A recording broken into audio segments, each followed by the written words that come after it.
So first of all, congratulations, Brett, on your appointment as head coach. Just how excited are you to be returning to Richmond and taking charge of a club that is currently Premiership champions and National Cup champions?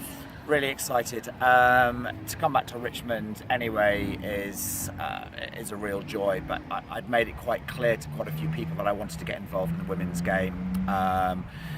You couldn't ask for anything better to come back to a club that is champions, Premiership champions, and has such a history in terms of success within the game, and in terms of hopefully, building on the foundations in the past and moving forward as one club and developing the Richmond way. I think for me is a really exciting challenge.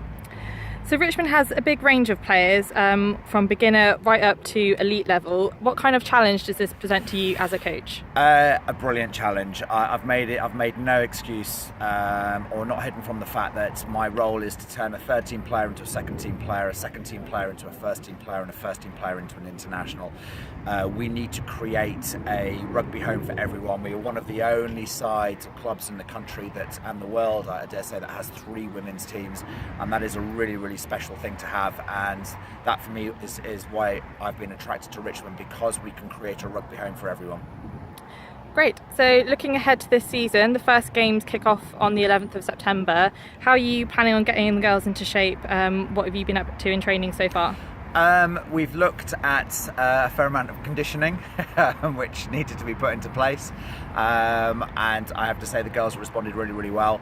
We are going to evolve the way that we've played. We're looking at a kind of a more all skills, all players type of approach, and people having a greater understanding of rugby decisions.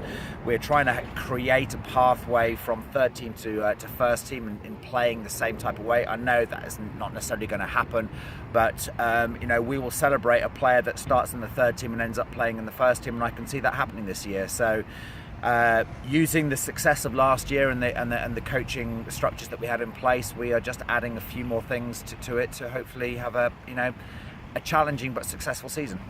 Fantastic. Thank you very much for your time, and good luck for the rest of the season.